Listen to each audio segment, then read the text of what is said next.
so much soul. About to bust out the room. All different flavors, way more than 32. From these shoes, you can't mess with these dudes. Nike Reeboks, about soccer knees. Golden Gooses on dudes, it's crazy. Converse the lab made like easy. What's up, guys? Welcome to another episode of Soul Brother, hosted by yours truly, Flex Luther. And today, guys, we are blessed with a guest. What's up? What's new? And how you feeling, my guy? How you doing, man? I'm happy to be here, man. Thanks for the invite.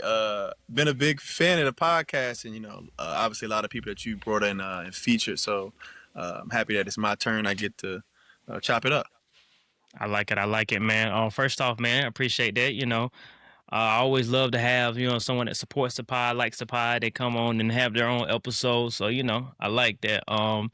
Been following you for a while, man. And, of course, the collection is crazy. But I also noticed there's some other things that you've been doing. So, as I said before, you are the Kobe guy. But I feel like there's something beyond that. But for the folks that don't know you, can you give a small introduction and tell a little bit about yourself? My name is Darryl. I go by Brother D. Everybody knows me as Brother D. I've been collecting shoes. Been in the sneaker industry since I was 12 years old. I'm in my late 30s. I've been collecting for a while. The last time I counted my collection, had a little north of 1,000 pairs of shoes. Wow. A lot of people know me from my Kobe collection, but I started off collecting Jordans and Nike basketballs in the mid 90s, early 2000s. Mm-hmm. Right now I do a lot of community-based work in my city, in my state, New Jersey, where I'm from. That's just a little bit about me right now. I like it, man. I like it. So, man, we're gonna go ahead and get into it, man. What we have on feet today? Today, I switched it up. I'm usually a Nike guy, man, Nike Jordan guy, but I started wearing this shoe that I'm really a fan of. I don't know if I'm a Laker fan, so I don't know if it's a bias, but I got these Adidas Jabbar lows, and these things I've been wearing these. They super basic, but I like them. They comfortable, and put them with some khaki pants, and I head up out the door. So that's what I've been wearing the last couple of days, actually like the last 2 weeks. So, that's like the shoe. That's the shoe I wore today, and that's the shoe I've been really wearing the last couple of days. Those and the Air Max 95s, but today that's what I had on today. Yeah, man, the Air Max 95s, man. And there's so many of them dropping. I gotta give me a pair this year, and I don't have a clean pair in my collection yet, man. So I gotta get me a pair. Yeah, you gotta give me a pair this year. But what I went with, since you're a fan of the pod, you know how I do it. Whenever I got somebody on, I love to incorporate my collection, with the guests I have on. So, of course, I went with the Mamacita Kobe 6s today. Nice. Man, I mean, Love there's nothing shoe. else there's nothing need to be said, man. Facts. You can't go wrong. Black and white shoe, Facts. details. I mean, Facts. Can't go wrong. So, Facts. yeah, that's what I went with today. Dope shoe. I love that shoe, man. The threes just came out. I grabbed the threes. Yes, I'm really happy and satisfied when they dropped that and that they decided to give Gigi some love and drop her own shoe every so often for sure. Yeah, absolutely. I gotta be honest, man. I believe 4 pairs of Kobe's, and Kobe's have just never been comfortable for me. And I've tried sizing up, I've tried sizing down, and I have 4 pairs of Kobe's, and all of them are different sizes. So, yeah, the one thing I can say is, even for me, the sizings like there's some I need a 13, which is my original size now, and there's some I need to go to a 14. I remember, sizing is always weird, especially when you're in that 13 realm, I guess. But I used to be like a 10 and a half, 11. And when I turned 27 years old, I actually ended up hitting a growth spurt. So whoever thinks that when you turn 18 or 21, whatever it is for guys and girls, you just stop growing, that's not accurate. So I had a growth spurt at 27 and grew to like 6'5", and then my foot grew to like 10 and a half, 11 to like a 12. Then I had another growth spurt, and I've been in a 13. But ever since the Kobe 4 or 5, when they introduced like fly wire and everything like that, they started a snugger fit. But there's some Kobe's even for me. I got a 13 or 14. Sometimes it varies. I think they just kind of been messing with the sizes, Nike. So I don't know. I think even since COVID, the sizes for shoes been kind of tricky. So I definitely get that part. Yeah, man, 27 in a growth spurt is probably the worst time in life Literally, to get literally, one. literally, It's bro. like Literally, that's and then crazy. and then when you factor in a person who has, I mean, at that time I had must have had 800 pairs of shoes, so having to sell and rebuy and trade, and then at that point I had shoes that were one of ones, only five Mm-hmm. made.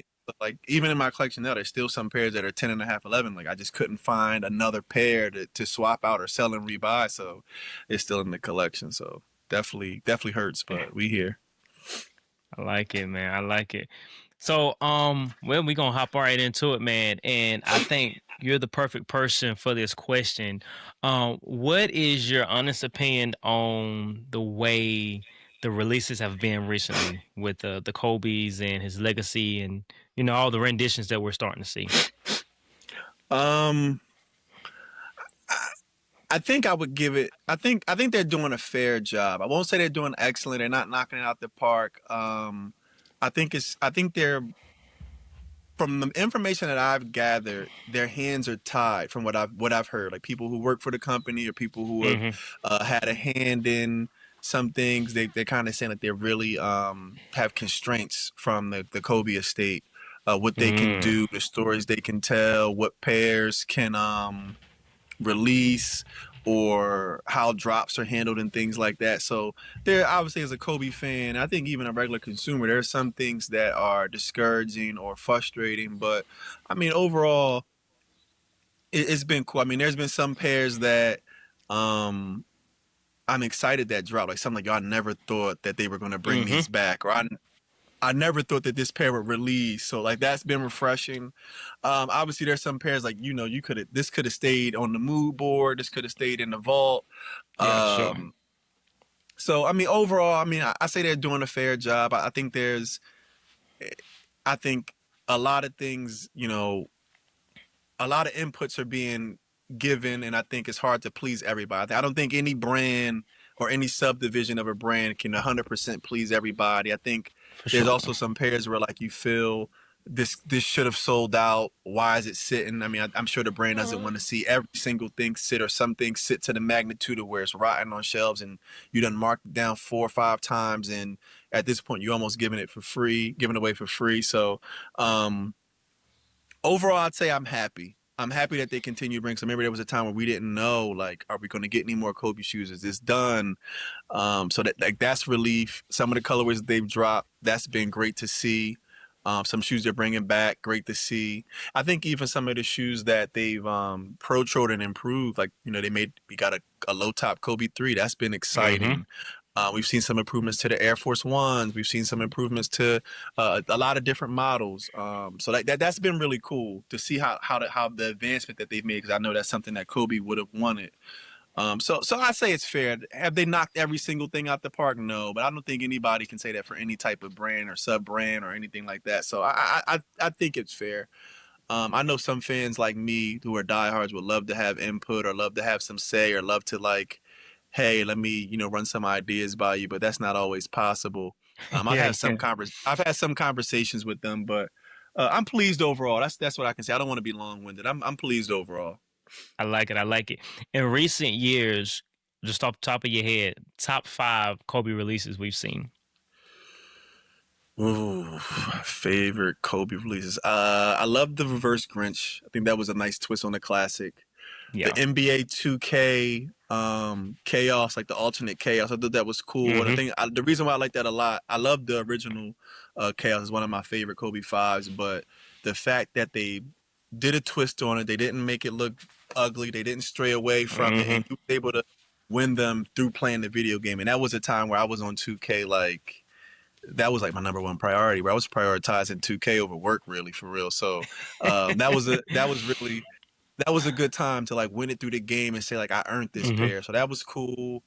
Um, the Mamba Sita 6, I think I would put that up there. That's a very important pair, I think, in the Kobe line Yeah. now. Um, what's another pair I would put up there?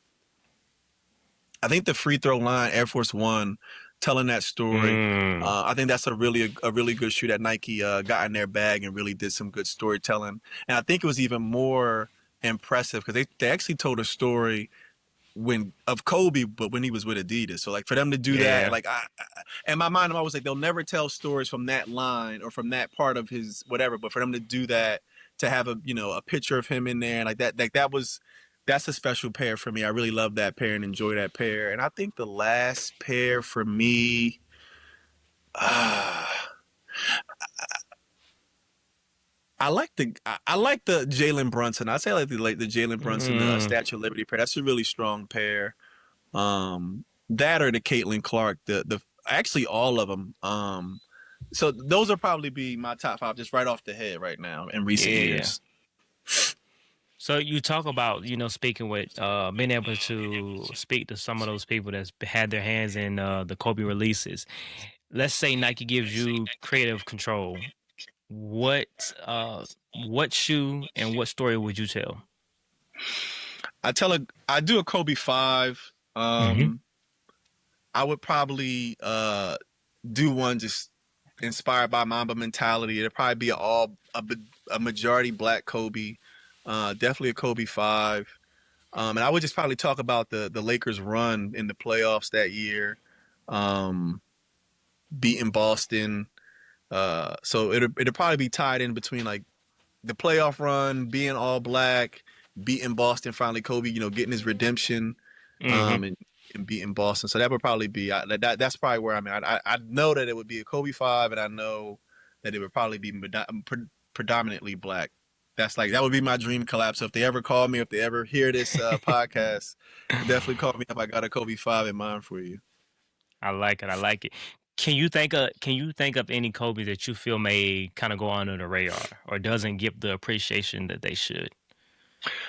I think the Kobe 3 doesn't. Hmm. It's like the redheaded stepchild of the line. That and the Kobe 2 are the two redheaded stepchilds of the line. I love the Hmm. Kobe 3. They have some really good colorways. The All Star Kobe 3 is a really fantastic shoe. A lot of people are starting to appreciate it now, and even more so because it's a low top, and I think it looks a little bit more appealing to the masses as a low top. Hmm. And a lot of people just don't know that the Kobe 3 is really kind of inspired by a basketball net. So that Hmm. netting that you see is inspired as a basketball net. So I think that's probably the one that is like really under the radar. Hmm. I think one that's probably like in terms of a colorway of the line, I think the Dark Knight Kobe 5. That's one of my favorite Kobe 5s. It's inspired by his infinity and love for Hmm. Batman. So, and then at that same time, that parallel, they were dropping the Dark Knight movies. So, and Hmm. that was like really, I guess, like a time to be alive. That trilogy is really, really good. So, I probably say that was the most underrated model and colorway for me. I like it. I like it. And when was the point where you kind of like switched over to a Kobe collection? Because you talk about collecting other things than rather other than Kobe's. When was that turning point where it was just like it changed? For me, it changed with the Kobe 1 when he got his first shoe. Hmm. I guess with the Hirachi. The 2K4 was Uh-huh. when I first was like, oh, like these are fire, and I was playing in them. Then they came out the 2K5, and like, it was fire. I was really Hmm. just buying one or two pair, but they were like, this is the Kobe 1. That's when I was like, I gotta have every one of these. So that's when it Hmm. started. Um, a lot of people know me from my Kobe collection, but my my Hmm. my Jordan collection is really massive as well. Hmm. Um, and my Nike basketball period and my Jordan collection are both massive, but I lean into the Kobe thing because that's something like that's my favorite basketball player. But Hmm. yeah, to answer the question, once the Kobe 1 came out, I was really just all in, and I'd say by the time we got to the Kobe 5, I was getting Hmm. every colorway, two of every colorway. There's some colorways where I have like four of. The Lower Marion Ace that just recently Hmm. re-released that color when it came out originally, I had five personal pairs of that shoe. So Wow. uh, by the time the fives came out, I was like knee deep in the game, and I Hmm. was getting every single one by hook or crook. So what was the moment you started getting recognized for your Kobe collection? That's a good question. I first got a newspaper article. I was one day just driving home, I think from work or something like Hmm. that, and somebody just randomly called my phone, and he was like, "Hey, like I'm a reporter from the Press of Atlantic City. Mm-hmm. And, I've been looking, all these people have been calling my phone saying you have a crazy collection. And I've been investigating. I finally found your mom's number, and your mom confirmed it. And she gave me your phone number. And we would love to, sit down and have this interview. So he came over, they did an interview, and they put out an article and says local man owns a pair of sneakers for every day of the year. This is when I had maybe like 400 pairs of shoes. Mm-hmm. And I had a pair of Kobe fives in the picture. And a lot of different broadcasts and radio stations started calling me and say, "Hey, can you come down to an interview and bring a couple Kobe's?" Again, this Mm-hmm. is when Kobe was still playing. He was still Mm-hmm. making playoff runs. So I think that was the first time I really started getting buzz and noticed just for things outside of sneakers, just a particular portion of my sneakers. Yeah. But the thing I think I really blew up is when Kobe was retiring. Complex, Matt Welty. This one I actually first met Matt Welty when Kobe was retiring. They asked me to bring one of every Kobe model to the Complex station Mm-hmm. so that they can take pictures of my collection and do a special piece for Kobe's retirement. And that was Yeah. like the really first big, hey, you have a lot of Kobe's. Can I talk to you? That was the first Yeah. one. Yeah. I like it. I like it. So let's go back, and before we seen that Kobe one, what shoe was the Kobe before Kobe? Uh, the shoe the Kobe for Kobe is the Huarache Okay. 2K4. And I mean, they say unofficially that was supposed to actually be his signature had he not gotten Mm-hmm. to the legal trouble. So that was the one shoe that like I loved. I played in. I Mm-hmm. wore on court, off court, wore it to school, wore it outside. That was the Kobe shoe for me. Something I just did everything in. That wasn't a Jordan. Again, I Mm-hmm. was a big Jordan head, but like those Hirachis was just something that like it was just all purpose for me. It was really all purpose. I did Yeah. everything in them. Yeah. I mean, you talk about having what you said. You're surpassed 1,000 pairs now, right? For sure, for sure. I last counted 1,000. That was 2018, and I think I buy about 130 pairs of shoes a year. So it's a pretty up there. I mean that in itself is a feat that we all want to get Yeah, that. Like, I mean, I definitely want to get 1,000 pairs. I don't know if the regular person likes to say that, but I definitely for want to sure, get 1,000 for pairs. sure. But one thing that I found interesting was the piece that you did for Nice Kicks when you talk about camping out for the Galaxy Phone Posit and the Kobe's Galaxies. Um, Take us back there. I want to hear more about that story. Oh man.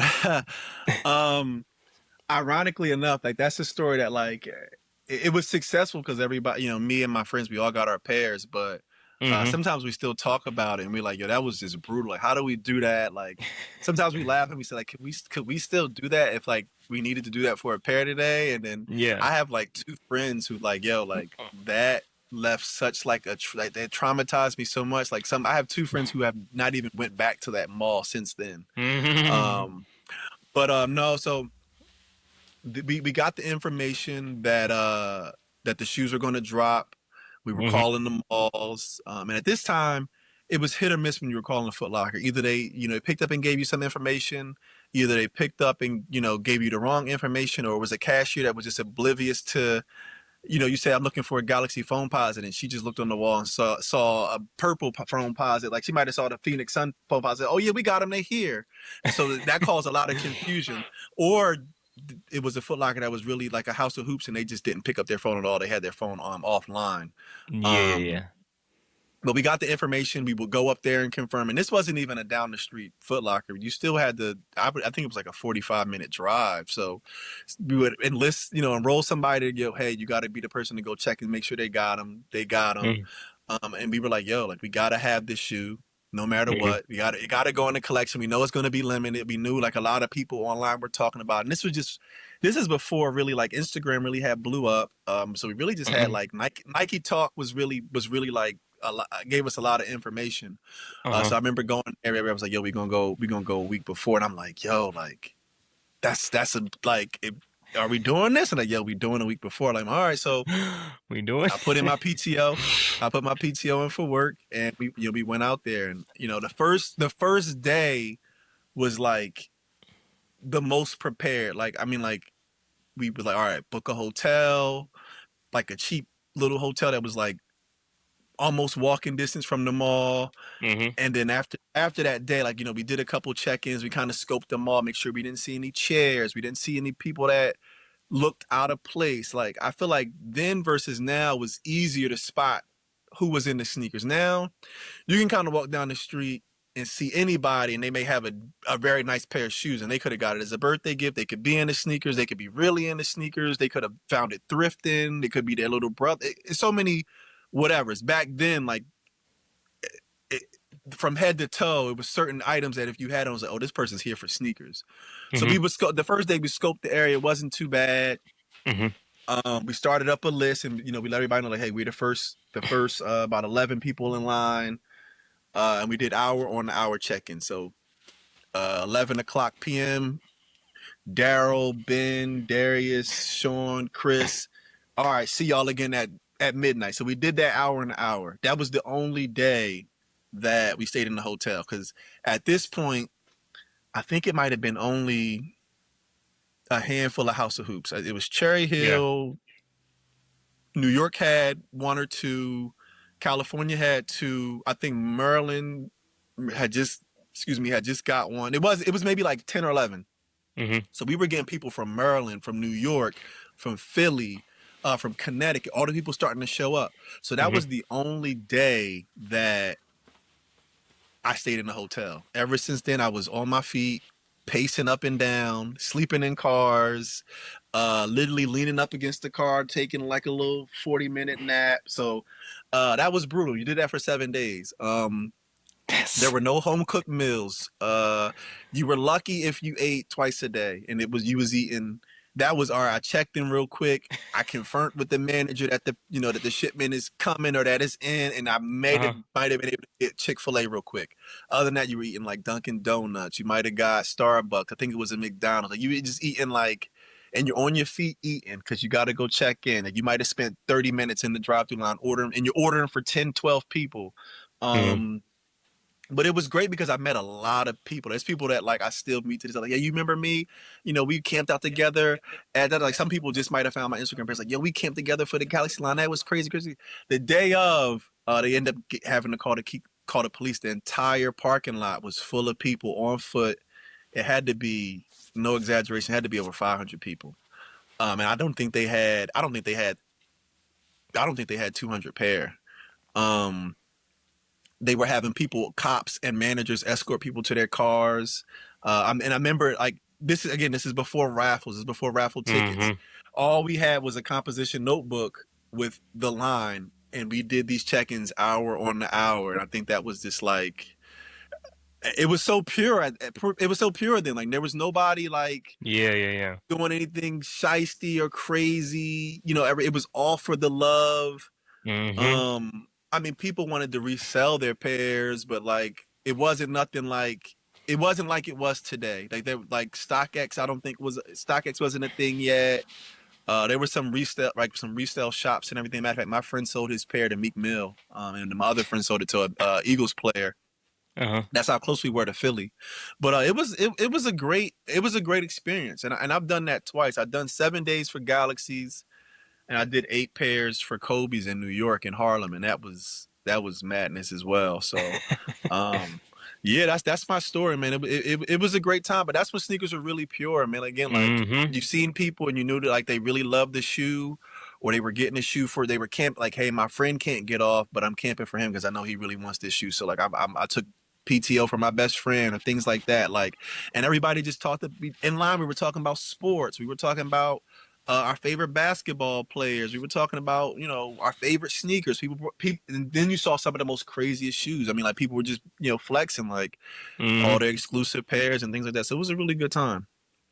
I like it, man. Yeah, that's a true story of, like, for the love of it, man. Because that's definitely 7 days. Yeah, that's a lot. 7 days. That's a lot. I didn't see my family. I didn't see my family for 7 days. My phone was dead half the time. Oh, it was nuts. It was nuts. Yo, man, you was out there in the fields. That's crazy. Yeah, man. Yeah. That's crazy, man. So how does it look to now that I think, we just got the Galaxy re-release, 2025, or was it 20? Yeah, like late, early 2025. 2025. You know, there was a little buzz, but nothing like when you did your Nothing 7 day like, camp yeah, out. Like no, nothing like it. how does, you know, what was your reaction there? What was your reflection, you know? I think my reaction first was like, I had two guys that were like, that were there, and they were kind of Mhm. like, yo, like, are we doing this again? And I'm like, I'm not doing it again. But then I was like, I feel like we're not going to have to do this again. Like, it may have to go out a little early, but I don't think, and then I was like, Yeah. you know, everything's controlled by raffles. Then I had a couple friends who were like removed from the sneaker game. Like, they're not into sneakers as much as anymore. They Yeah. appreciate it from afar, and they were like, "Yo, you about to do this again? I remember that article. I remember you telling us like." And I was like, "No, I don't have to do that again." Ironically, I ended up getting gifted a pair of them, and then I think I won a pair or two. So I ended up not having to do any, even leaving my house for any of it. So thankful for that. But my reaction was just that, you know, none of these pair. I think any pair that you think you have, and it's like, I have this limited pair. Nobody, only a select few people have it. I think Mhm. since COVID, it showed us that like it's a high chance that shoe's coming back. So like cherish it now or beat it to the ground, make your memories with it. But like it's a chance that pair is coming back. So I think, you know, Galaxy is one of those pairs that prove that point. But I think it was just cool. I think like I try not to, like, I don't want to gatekeep or like, you know, be an elitist or think, you know, I got it, you don't, because like at some point you're going to be eating crow because the pair's going to come back out, and then like it's just shoes at the end of the day. It's For not that sure. big of a deal for me. You know, shoes are for everybody to enjoy, and like sneakers are my personal passion. I speak for me. Sneakers are my passion. It's the thing that I love the most, Mhm. outside of my family and my religion. And it's something that's brought me a lot of great joy, a lot of success. I've met a lot of great people through sneakers. So I mean, I think it's for everybody. Everybody should have a chance to have these things and love these things and have their own story or have their own memories, or, you know, take a picture of them and 20 years later show their kids and grandkids, look at it, I met your mom and I was wearing these Galaxy foams, or I went Mhm. to the, you know, Dark Knight in these you know, all the things. So like I think that's what it's here for, man. So yeah. Yeah, for sure. I think when we did get the Galaxy phone positive, I would have loved to have seen some type of campaign around just the For sure. story and the lore of the Galaxy phone positives at that Yeah. time. And I'm all the way down here in North Carolina, and we were watching this happen. You know, we're seeing it Yeah. on the blogs, and we're like, Yeah. this is crazy. Like, this is Yeah. legit. You know, For sure. crazy. And I think we got the Oreo files. We had the Oreos 5 re-release, and then they changed the name to the Midnight, and they kind Mm, of went with the story of like the midnight releases and camping out. And I feel like that belonged to the Galaxy when it re-released, because I mean, I yeah. think Yeah. that was the first time we had my first time really seeing like a camp out like a week Yeah. ahead, you know. Yeah. I don't know at what point that was. I don't know if we seen the pigeon dump. Uh Yeah, was the that pigeon had came out, but that was a little, that might have been like 10 years before, maybe mm-hmm. a little less than 10 years before, and I wasn't even involved in that. I wasn't even doing that at that point. So Yeah. that was, I guess that was my pigeon moment. I guess if you like, that was my pigeon moment because I wasn't even looking for that. That wasn't on my radar. And at that point, that's when, you know, a lot of people, sneakerheads and people that have been in the game for a long time, they say, at least I do, at one Mm-hmm. point in time, like sneakers was kind of like a secret society. Like it wasn't many people. It might have been, I know when I was in the sneakers, it was really just like me and my one friend, and we were like Mm-hmm. considered the weirdos for having a bunch of shoes. But now it's way Mm-hmm. more mainstream. And I think even under that, the SB culture was extremely niche and Mm-hmm. extremely like secret society. Like, I mean, For there's some sure. dunks that I see on the timeline. I see people post. I'm like, I don't even remember those. I don't even know too much about those. So like, the Mm-hmm. pigeon dunk was something that was never on my radar, and I never would have went to New York and camped for that. So, but that was, I guess, in my pigeon moment. Yeah, I like, man, I like the way you explain that, because the the SB in itself and just the community is definitely a unique, because I can remember, you know, '09, early 2010s, and I'm looking at SB dunks and I'm like, why are these not moving like they should? Because I always Hmm. felt like SBs had better quality, better storytelling, just the details with like Definitely. that. I would buy SBs because of that, not because I skated, Yeah. not because I was in the skate culture. It was just because I would look at the design, I would look at the details, I would look at the quality. I'm like, yo, this is a nice shoe. Like this is, Yeah. I like it, and then, years later we see like that community just kind of explode, and then you hear the stories of the SB Dunk, and everybody's falling in love with the De La Souls and Yep. Yep. Yep. Yep. Dooms and stuff like that. So Yep. yeah, man. But I mean, a lot of people know you for your sneakers, but you talk about your community work. How did that come about? Man, I'm gonna tell you, this came about so randomly. So a lot of time, because I have this big collection and because I've been in like the media and different publications and Mm-hmm. things like that, and like even again, I've been collecting shoes officially since I was entering my freshman year of high school. So since I was 12 years old. So a lot of my colleagues or former, classmates or just people, older teachers, they know I Mm-hmm. got collections. So sometimes they say, hey, like my class has been really good this year or this marking period. I want to treat them to something. Could you just come and bring a couple pairs of shoes and talk to them some of your Kobe's, or can you talk Mm-hmm. about, like, I just saw you in this article, can you bring some shoes? So it started off like that, just going to classrooms on different high schools or middle schools with a bag of sneakers. I may bring 12 shoes and I would just talk about sneakers, talk about the things that I've done, the Mm-hmm. jobs that I've worked at, like just the cool things that I've been at, the camp outs, how I got this pair, how much this is worth, and things like that. It started Yeah. off like that. One day, my friend, he asked me, he said, "Hey, I want you to come talk about your journey in sneakers, how you made a career out of it, and things like that. Mm-hmm. I want you to come and speak to my kids for 2 days, for 3 days, and you come pick the date. You pick the dates and you come." On the Mm-hmm. second date, I was driving. It was like a 2 hour drive. Mm-hmm. And one day, God was passing my exit, and God was like, "Hey, I want you to go back home Mm-hmm. to your hometown. I want you to give back." And that was it. I was driving. I was like, "All right, okay, let's do it." And the first thing he was like my default is to go to my wife. I always say, "Hey, Mm-hmm. God told me this, so I need to do this. Can you help me?" He was like, "You can't ask her." So I called my mentor up. And I was like, "Hey, like God told me that I need to go back home and give back. Can I use your space?" He's a pastor of a church. I was like, "Can I use your space Mm-hmm. to whatever give back looks like?" He was like, "Yeah, absolutely. Go ahead and do it." So the first year, this was in May. Yeah. I got this vision, and I started a nonprofit, a 501(c). Came up with a name, got it all legalized. Went on LegalZoom. Shout out to LegalZoom. Got everything, and then I had my first, gave away about about a 50 or 100 pairs of shoes, backpacks, school supplies, and everything like that. Then this last past August, we served over 525 families. Wow. We gave we gave over I think over 1,000 pairs of sneakers, book bags. We had a lot of different partners, and this summer the goal is to run it back and do it again.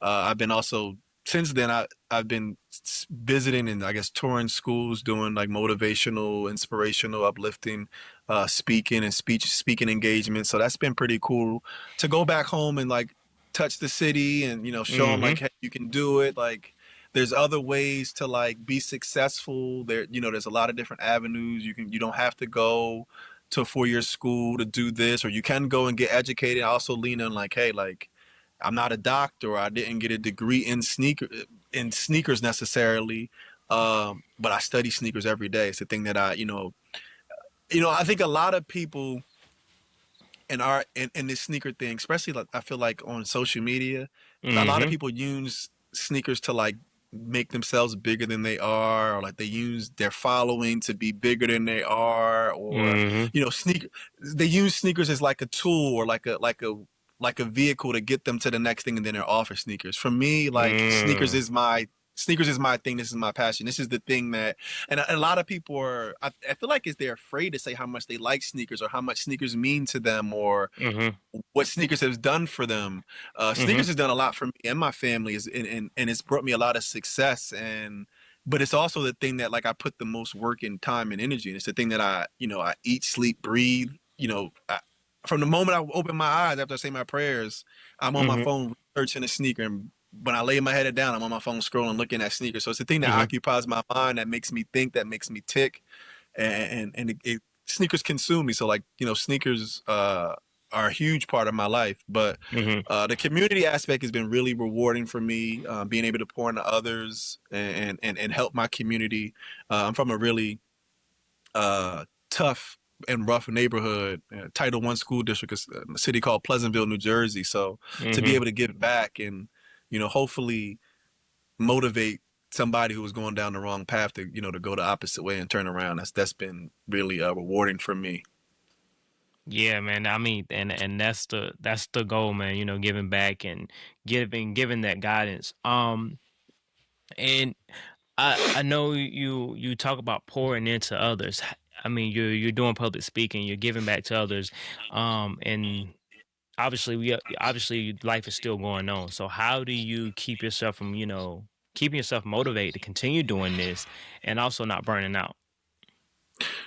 Um, you know what? In a weird way, a lot of this stuff, man, just like it just energizes me. Like Mm, positivity and giving off that positive energy. It's like it's positivity is really infectious to me, and like I try to like my mom, something very simple. My mom and my parents kind of just was like instilled in me, like, just treat others the way you want to be treated and just kind of like show love. And like, and like, if you show love or you give love, if you give positivity and show positivity, it'll find its way back to you. So like, even if mhm, like, if somebody just does anything, like scroll down my Twitter, like I'm always going to like repost somebody's thing or like send them a fire emoji or some clap. Like it takes 3 seconds, even if I'm this person's only comment or their only share or their only like mhm, that'll probably make somebody day like, yo. And like there's so many days where I see somebody's stuff and like they may have one like and one comment, and like I may mhm, repost it or retweet it, and like now they got 20. And it's like, all mhm. right, I help, Yeah. like that's me helping you out. That's me using my platform to help elevate you. And like it takes 20 seconds. There's so many people who have bigger platforms than me that don't want to share people's stuff because it may take the attention off of them, or like the person who can see them a shoe or send them a gift or give them a job that Mhm, it may give it to them instead of you. But like, bro, I'm not in that for this. I done had my fair share. I done got the free shoes. I done been on the trips. Like now I'm just trying to help put other people in position. I'm trying to help, the next generation, man. That's what I'm on. And just like, some people just don't care about that stuff, and I'm just one of them. Like it means nothing to me to like and retweet or just to say, yo, this pair's fire, good picture, mhm, or follow and show love, or yo, this person has 999 followers. They need one more to hit 1,000 subs on YouTube. Like that means, bro, that takes a couple seconds for me to do. That doesn't do anything to me. So in terms of burnout, I don't get tired. It really kind of fuels me and motivates me to want to do more. mhm, Even when it goes back to my nonprofit, each year the goal is to add a new element, to make it bigger, to make the experiences bigger, better, and grander for not only the kids but the parents. Even mhm, my event, like on the outside looking in, it looks like, oh, this guy's just giving away book bags and sneakers. But if you mhm, come to the event or you actually look at my website that I have, like I have two local hospitals that I used to work for. They do wellness checks. So if a grandmom who may have custody of her grandbabies or who may be watching her grandbabies on the weekend, if she needs to check her blood sugar, she can come get her blood sugar checked. If she needs to check her blood pressure, she can get that checked. If there's a parent who, may have a gun charge or a weed charge from 20 mhm, years ago, and it's keeping them or hindering them from getting a better job to provide for the family, pay a bill, get shoes, get whatever. I mhm, have an expungement clinic in my thing. Next to the expungement clinic, I have mhm, it's a mini job fair, so you can find out about the job. So that dad or that mom or that aunt that can't get a good job because of that whatever charge, they can get it expunged, then walk 2 feet over and then get an application for a job. If somebody's saying they've never been registered to vote, I have the NAACP on site register people to vote. So it's a one stop shop, and it's not just for kids. It's not just sneakers. mhm, We have I have write a letter to your hero. So if your hero is LeBron James, if it's Serena Mm-hmm. Williams, if it's your favorite uncle that always buys you ice cream, you can write a letter to him. If it's not your uncle or your aunt and it's a celebrity, we put postage on it. We mail it to the fan club of LeBron James or Serena Williams. We partner with L'Oreal, so we give these kids hygiene products, deodorant, lotion, skincare products. Mm-hmm. Again, they get school supplies, they get book bags, they do get sneakers, they get socks. We had a trading card company this last kid. Trading cards have been popular right now, so they can Mm-hmm. take a picture, turn their face and their body into a trading card, and it gets sealed in hard plastic like a graded card. So it's a whole experience. This year we're trying to bring mammograms, so Mm-hmm. grandmoms and aunts can get mammograms done. So it's a whole one-stop shop, and every year I'm just trying to be bigger and better, and improve and uplift my community where I'm from, man. A lot of people don't know where I'm from. They never heard of the city called Pleasantville, and it's called Pleasantville, but it's not pleasant Not at pleasant. all. I And know. I have to tell people, I'm next. It's the neighboring city of Atlantic City because everybody knows Atlantic City. So I'm Mm-hmm. just trying to do every day, just trying to put my city on the map, man. That's it. Yeah, man, and that's beautiful, man. That's nice to hear. You spoken about a lot of things that I feel are, I would say, part of the black culture. When you talk about wellness checks, you talk about the prison system, you talk about hygiene and all those things. Those are things that that we grow up and create really molds us. Yeah. I've always wanted to do a nonprofit for kids and stuff just because of my childhood not having any guidance.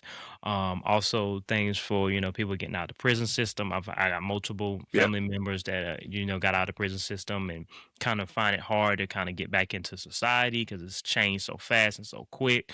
Yeah. Um, so man, shout out to you, doing all that work, giving back to your community. And that's a good example for, the kids that are watching you do this because it shows them that I can do this. I am able, and For sure. there's still good people out there. I mean, there's a lot of people Yeah. that go through life and go through things, and they don't, you know. Obviously, yeah, there's good people out there. Good things happen, to people.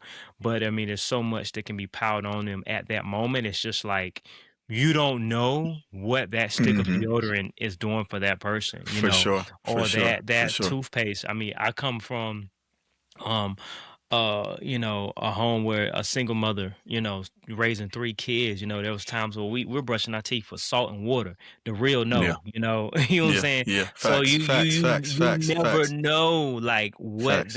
what that's doing for that child, because believe it, we wouldn't want to admit it, but the look, the style, that's all part of black culture, and it's all part of like it plays a part of how you're gonna grow up. You wanna Hmm. look fly, you wanna smell good, all those things play a part. So when you got that Definitely. toothpaste, you got that deodorant, it's Yeah. like, all right, man, I can go to school fly and fresh and stuff. Facts. So man, shout out to you for doing that. But I would like to know, you started collecting without the cameras and without the nonprofits, and do you ever have a struggle with like pressure and passion, because you have this passion for sneakers, but you're also doing things for the community, you also you want to stay relevant because you can keep that platform. Do you ever feel like there's a struggle between doing things for your passion and doing things for like that will continue to help the growth of your platform? Uh, I think for me, um,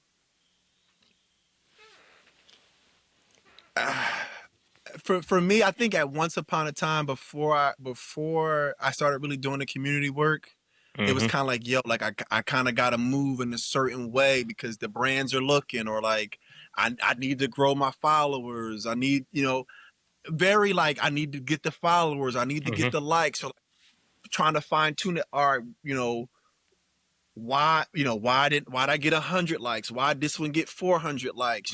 I think even now I'm still programmed with I still post my account. If you ever see me post content, it's always going to be like 10 a.m. because that's like that the algorithm told me that's the best time to the metrics and everything. Yeah. But I think once I started doing the community work, it was just important for me Excuse me. to always be positive, have positive messaging, And that's something that just comes natural to me. Like I'm a positive person. I don't look for Sure. negativity. Um, I can kind of navigate through foolishness really quickly. Um, I really kind of just anytime I see drama, bro, like even like not to like put a light on it, but like even like when Twitter kind of get too crazy, bro, I close it out. And to be super honest with you, I guess I gotta get addressed this for the people who listen. There are sometimes people may text me like, "Yo, did you see what happened on Twitter? They arguing, blah, blah, blah." Bro, half the time I don't even be on Twitter. Like some of the craziest Twitter arguments and beefs, Mm-hmm. ironically, I don't even be on it. I may be doing something else. And like I think that's God just kind of like knowing like where my heart is like, bro, you don't even need to be involved in that. You don't need to be picking no sides in that. Like so like again, like there's some things I may be seeing like the remnants or like I may Mm-hmm. see like the last bit of the argument and like I may search a little bit and I'm like, you know what? I'm not even beat off of that. And I get up out of there real quick. So I think just trying to stay positive and then again, me staying positivity or Mm-hmm. something good always ends up finding me. So Mm-hmm. right now I just been kind of trying to maintain my page. I shoot my little content here and there from like my personal brand, but right now Yeah. ever since my community thing, that's been my priority. Just trying to get different stakeholders, different brands to kind of come sit at the table. Like, yo, how can you help me help my Mm-hmm. community? And then in turn, how can I make y'all this brand look positive in the positive light? Like, all right, like the press is gonna be here, the news is gonna be here. You need your Mm-hmm. logo on my flyers. Did you need me to give you a shout out? Are you giving me dollars? Are you giving me product? Like that's where my mind is. I mean, like my passion for sneakers I know there's a lot of people that get turned off. I have a lot of friends that were at once upon a time passionate about sneakers, and they Mm-hmm. lost that passion during COVID when like sneakers got really hard, when like there was a lot of backdooring and resale got too crazy. For me, I Mm-hmm. just kind of weathered the storm. So like there's nothing or no thing or no limited release that I ever be like, yo, you know what? I'm done with this sneaker thing. Like for me, like again, like I'm not a prideful person or scared to say these things. Like I will tell you, like sneakers saved my life. Like Mm-hmm. when destruction and poverty and chaos was like not only outside my door, when it was inside my home, like sneakers was the thing that was motivated. Like, yo, Mm-hmm. this gonna get you out the hood. This is gonna be the step stool that catapults you up out of Pleasantville and Mm-hmm. sits you at better tables. You know what I'm saying? Like even when some of the people were saying like, yo, this is a waste of time, this is a waste of money, was like the people in my house, in my circle, my best friends, like, you know, bro, you only got 2 feet. What you doing with 40 pairs of shoes? We only 13. We supposed to be doing something else with this money, like buying a Mm-hmm. bottle or trying to go to the movies and see a girl.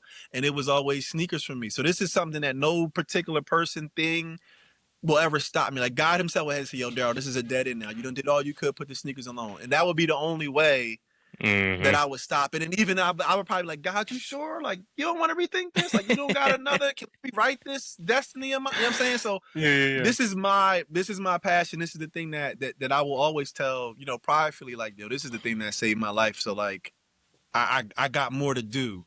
I'm just not about to sell my soul for it. I'm not about to be begging or drive begging for it Mm-hmm. or anything like that. But this is my passion. This is the thing. Like again, outside of my family and my religion, this is the thing that means the most to me. Period. So Yeah, for yeah, sure, man. I like I said, I appreciate that answer because, a lot of people, I always tell people that, like every single pair that I have means something to me.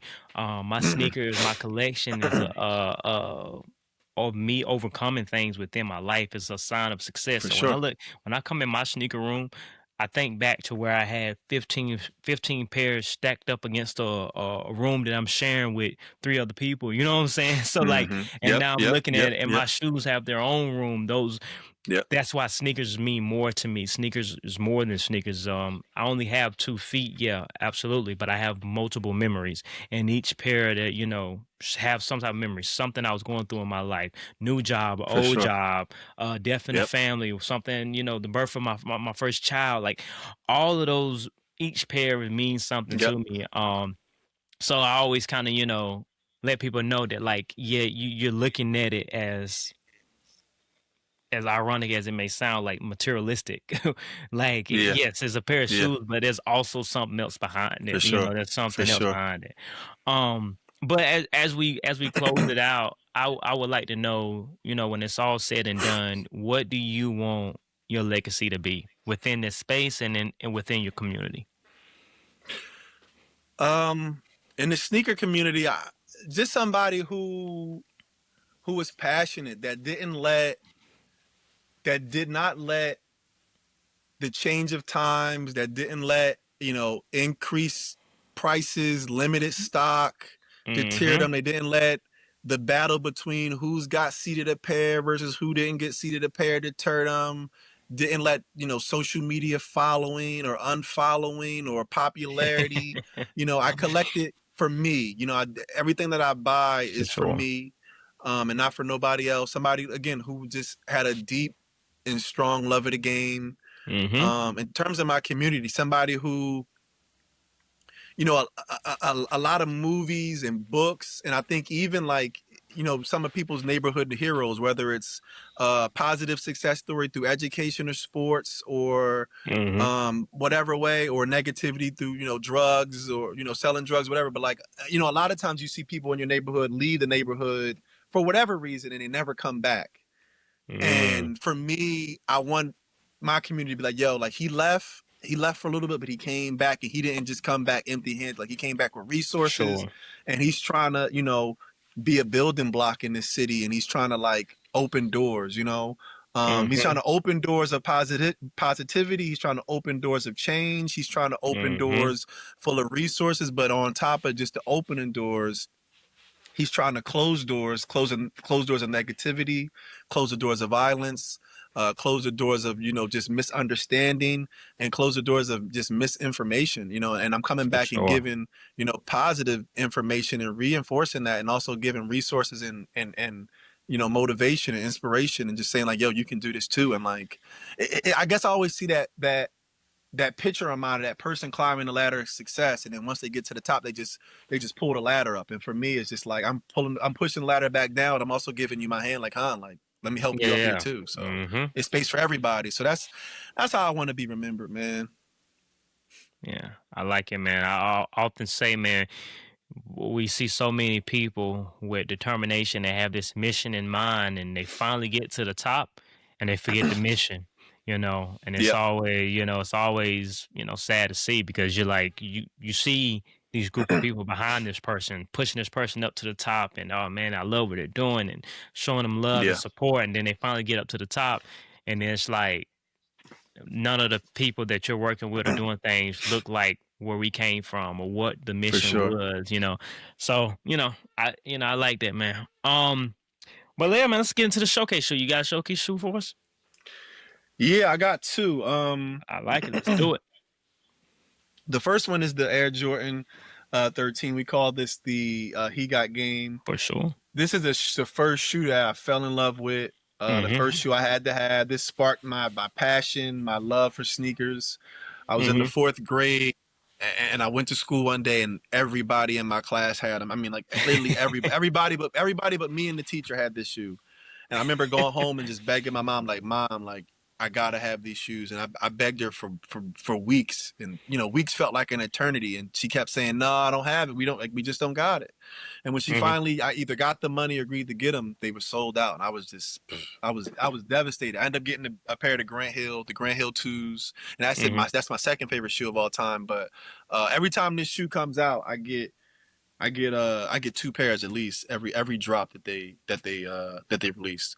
But even looking at this and telling this story reminds me, you talked about the rack you had with your 15 pairs of shoes. There was a time where I had a rack with about maybe 12 or 16 pairs. And this is Mm-hmm. where like determination and like focus Mm-hmm. really comes into play, because when you're young, there's a lot of like, you're very like moldable, and people can just stir you anyway. And then like Mm-hmm. people can doubt you or say things that really can cloud your mind or your judgment. Yep.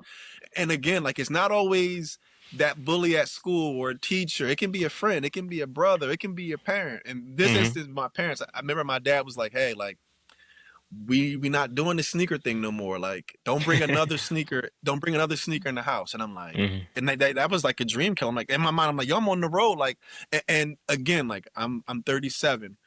I grew up in the 90s. It was a lot of Pokemon was a really big thing. So in my mind, Oblivious is limited internet. I was like, yo, like I'm playing Pokemon and with this sneaker thing, I'm gonna have every single sneaker ever. Like in my mind, I thought like I'm gonna have every sneaker one day ever made. Mhm. Obviously, internet came into play and I seen how many sneakers actually really released. But anyway, Mhm.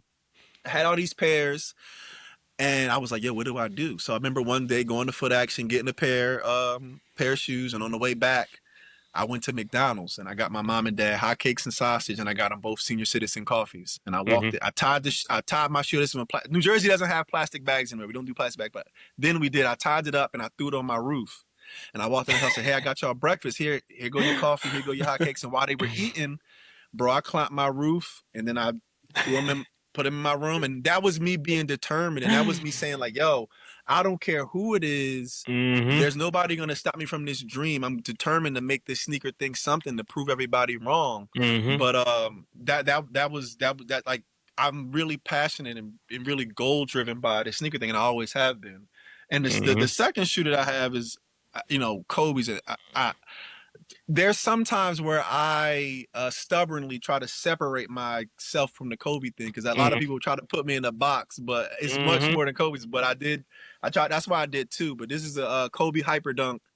Mhm. This only released on his site, the KB24.com site. I believe it's only 12 pairs of this colorway, and they instead of a shoe box, they came in like a glass box with a snake on top of Mhm. the box. So this is like one of my favorite pairs. I don't really bring these out too much, and it's not actually my size.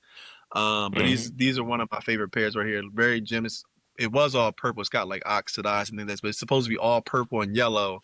But it's another one of my favorite pairs. So these are the two shoes that I brought out. The one that started my love, the Air Jordan Mhm. 13, and Kobe.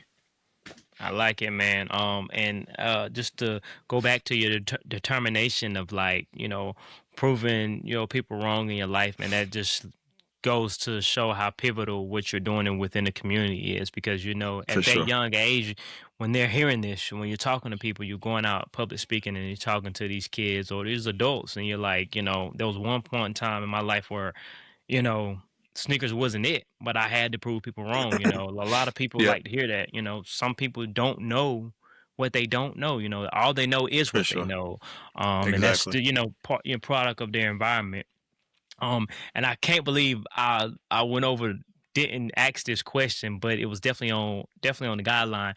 But with such a large Kobe collection, do you ever feel like you're boxed into the identity? I do. But the oddly enough, as much as I feel like I am, some Mm-hmm. of some of my some of the most, and I guess arguably the most success that I've gotten in terms of like campaigns or being reached out to the brand and things like that is because of my Kobe collection. And Mm-hmm. Shout out Jazzare and I Jazz. guess Rick. Yep, shout out. Jazzare is actually a really good personal friend of mine. We have a really close relationship, but her and Rick, Undestructive Vision, those Mhm. are the two people who are always like, hey, like, bro, like, let's lean into this Kobe thing. With her, she was like, hey, like, you kind of want to separate yourself. This is the thing. Like, nobody has anything like this. Like, you can do the Jordan thing and, like, you may find some success, but you could be possibly rivaled to where the Kobe thing, you won't be rivaled. And when I first linked up with Rick, he was like, hey, like, won't you bring some of that crazy Kobe stuff out? Like, nobody's ever seen this stuff before. Let's get it on the timeline. So those are two people who I will definitely always credit to encouraging me to lean into it. And the more that I lean Mhm. into um, a brand may reach out or a magazine or some type of publication or a podcast or Mhm. somebody wants to see me Kobe's early to showcase them. It's always fruitful. That's what I'll say. It's always been fruitful. But I always try to have balance because I don't want to get boxed in. But I'm sure one day I'm just going to like give up and just be consumed by it and just live in the box forever. But I like the balance. But people know me most for my Kobe's. Yeah, I like it, man. When you get that collab, I think you should shake it up, man. Don't do For sure. nothing themed or inspired by Kobe. All brother Yeah, yeah, D, and then you yeah, just yeah, have this yeah. one little spot on the shoe that says Kobe. For sure. That's it. You For know what I'm sure. saying? And you know, in a perfect world, I've actually never told anybody this. In a perfect world, they reach out for a collab and do something with my nonprofit. That would be extremely, extremely cool. Like Mm-hmm. one step at a time. I'm laying down the foundation, and you never know. Maybe one day that'll come to fruition. So yeah, I'm just Mm-hmm. doing the work, and again, the work that I do is purpose driven for the community and for the kids. I'm For not sure. doing it with no reward, and that makes it that much more fulfilling because I don't have a. I don't have a need. It is nothing that I want in return. Like I don't need anything in exchange. I'm not saying, all right, let me do this so many times so I get this in Mm-hmm. return. Or so a brand out or like if a brand reaches out, I'm always like, hey, like, what can you do for the community? Can you send this many pairs? Can you send this many book bags? Can you get it? Like, that's where I'm at. So long gone are the days where, like, I remember I used to be like, hey, I would love to get a free pair of shoes or brand. And I done did that. So, like, now it's like, can you give me 500 pairs of shoes for my community? Can we do that? Yeah. Can you guys come and do a seminar? Can you come hold the class? Can you talk to my kids Mm-hmm. about designing or marketing? Like, that's where my focus is now. So, Yeah, man. They, I feel like every generation's, feel like the youth is needed guidance yeah, or in trouble. I feel definitely. like, Yep. people older than me watching me grow up was like, man, this youth needs guidance. But I Yeah. mean, to say it because needs to be said. I feel like the youth needs this more than ever, far as like, Yeah. guidance and motivation and influence, because I feel like there's so much negative influence nowadays. It's Yeah. it's rewarded. It's rewarded to Yep. be toxic drama, just being negative in general. Like oh, you'll get that viral moment, you'll get those views, you'll get whatever you're trying to Yeah. get if you Yeah. this mean, annoying person, even if it's hate, Yep.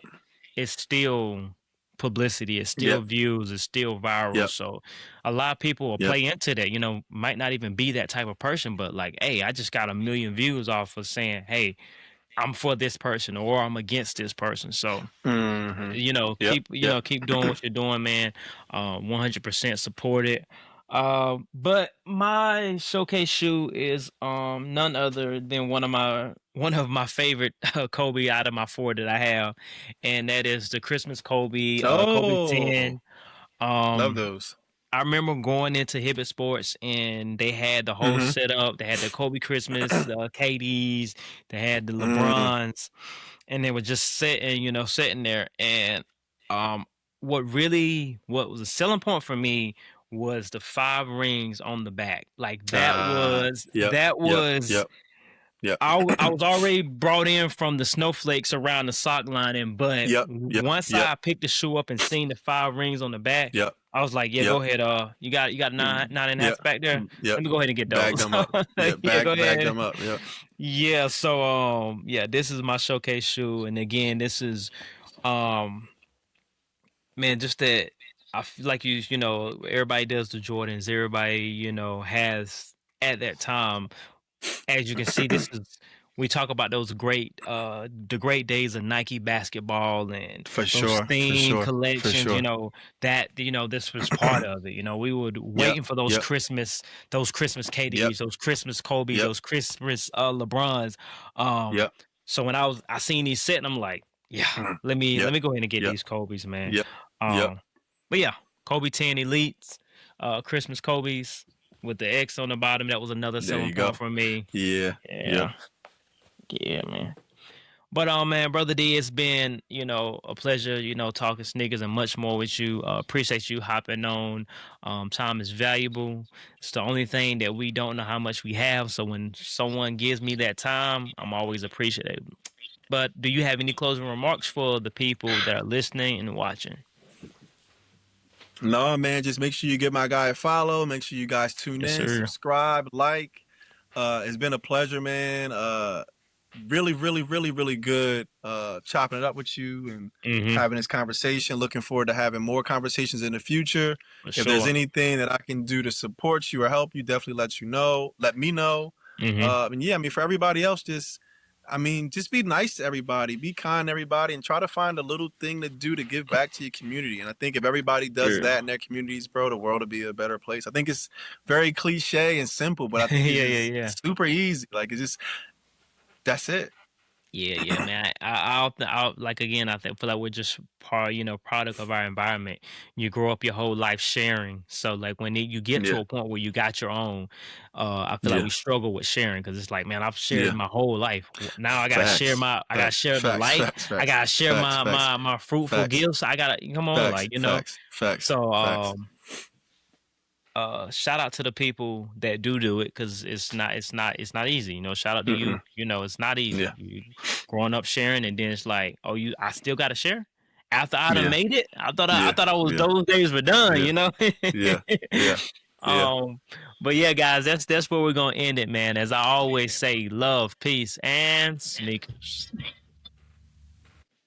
Retro 7s and Retro 3s, Metallic Silver, Retro 11 sitting on freeze. They got soul.